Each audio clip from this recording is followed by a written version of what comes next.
Thanks so much, everybody, for being here. This is such a special day for me, and I'm so proud and honored to share it with all of you. Make no mistake about it, if you're in this room, it's because you have played a major role in my life or my journey as an artist. And before I shared this new album with the world, I wanted to share it with you because it is such a different experimentation and a departure from what you've usually heard from me. So I wanted to take a moment to kind of share with you the journey behind that story, and so that you would have an understanding of why I made the creative choices that I did, and to hopefully connect with it in a more meaningful way. And if you like it, to share it with your friends and followers and circle. Okay, so I just want to share with you guys kind of the impetus that started the creative exploration that I went on. In 2009, I had this kind of moment of truth meeting with a pretty established record executive. I won't say who, but let's just suffice it to say that he was a bigwig. And we're sitting in his office, and we go through the whole album, Higher Ground, and he listens to every track one by one intently. And at the end of the project, he says to me, I really enjoyed this. This is good. He's like, but I have something to say. And I said, okay, what? And he tells me, I hear Jill Scott, I hear Erykah Badu, I hear Lauryn Hill, who's Wayna. And there was this silence that just hung in the room. When somebody says something that's really true. And I felt immediately what he was saying. And after I left the meeting, I pondered over that over and over. And I realized that there was a lot of truth to what he was saying, and what was at the heart of what he is saying. Who am I? And the more I thought about it, the more I had to admit to myself that I didn't really have an answer. And that there were, the things that I would normally say when people ask me that question. I would say I'm a storyteller, I'm a lover of Billie Holiday and Minnie Riperton and Donny Hathaway, I'm a student of jazz.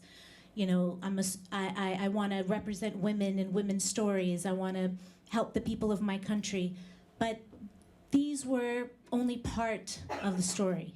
There was more to it. And I knew that I had a journey to go on, really, because I wanted more than anything to be great. And to be great means to be all of who you are, and to be honest, and to be brave, and to take risks. And I wanted my story to be told in the music, and I wanted that story to not just be part of the story, but all of the story. And I wanted it to inspire that same greatness in the people who heard it.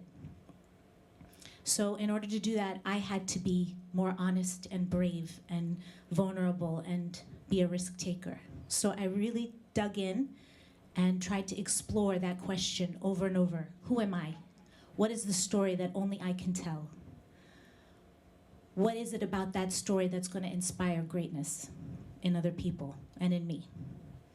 And that led me to really think about my upbringing. And the answer that I came up with is that I am a woman who is from Ethiopia, who came to the States when she was 3 years old, and who was raised in the suburbs of DC and Rockville by a single mother. I am a woman who,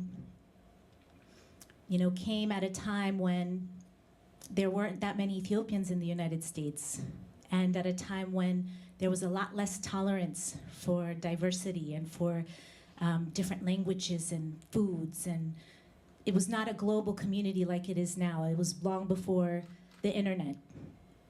And so, my mostly white teachers and classmates routinely butchered my name in class.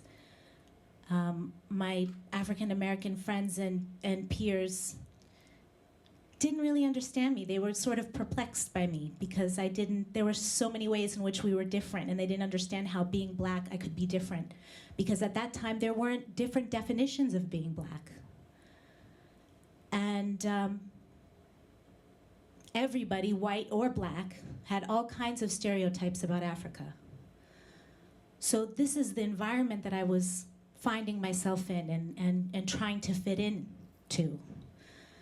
And and I did the best that I could to basically look like my environment. You know, as a young person, you don't want to be different. You want to fit in. So that's what I did. I made myself look and sound like my environment. But there was always a piece of me that was different. And that piece began to forge an identity and a comfort around being different from the dominant culture that I was in. I was an American immigrant. That's who I was. And I found solace and comfort in bonding with other immigrants. And from as early as I can remember, my life was a constant parade of cultural ambassadors from all over the world. They were Mexican, Armenian, Pakistani, Irish, Israeli, Vietnamese. My bridal party looked like a UN delegation, literally. South Africa, Senegal, Trinidad, Ethiopia, Eritrea. And we were all different. But we were united in the fact that we were different from the majority culture.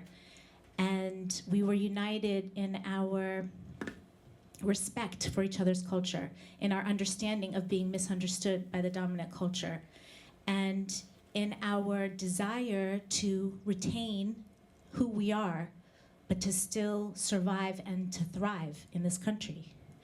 And that became my identity. That became my fraternity. That became the place where I was understood, where I was welcomed. That was my home away from home. I was an immigrant, I was an expat.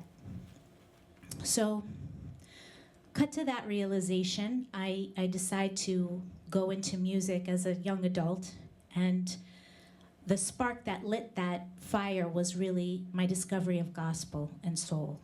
And that was where I found my heart.